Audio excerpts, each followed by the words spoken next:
Asri Welas pernah jadi korban pembobolan rekening, saldo dikuras sampai habis. Aktris Asri Welas ternyata pernah jadi korban kejahatan hacker.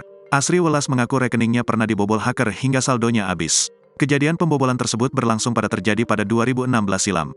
Asri Welas mengatakan kejadian itu bermula saat ia makan di sebuah restoran di satu mal di kawasan Jakarta Selatan. Di restoran tersebut, Asri Welas melakukan transaksi. Setelahnya, Asri Welas mengaku ada beberapa transaksi dari rekening miliknya. Waktu itu saya lagi ke Pondok Indah, di restoran, kemudian saya transaksi di situ.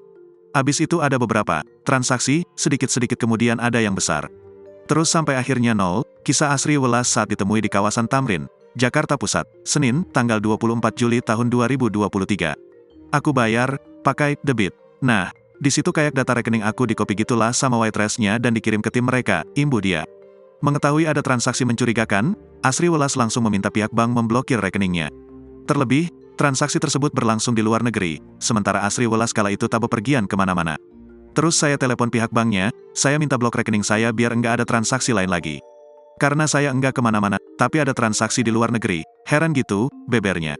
Asri Welas kemudian mengetahui ia bukan korban satu-satunya. Beberapa pelanggan di restoran tersebut juga turut menjadi korban.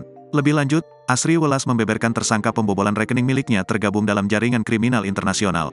Asri Welas mengatakan, pelaku membobol rekeningnya dengan cara mengcopy kartu ATM miliknya yang digunakan untuk transaksi.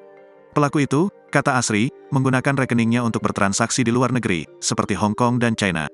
Dari kasus itu, polisi telah menetapkan pelayan restoran yang melayani Asri Welas sebagai tersangka.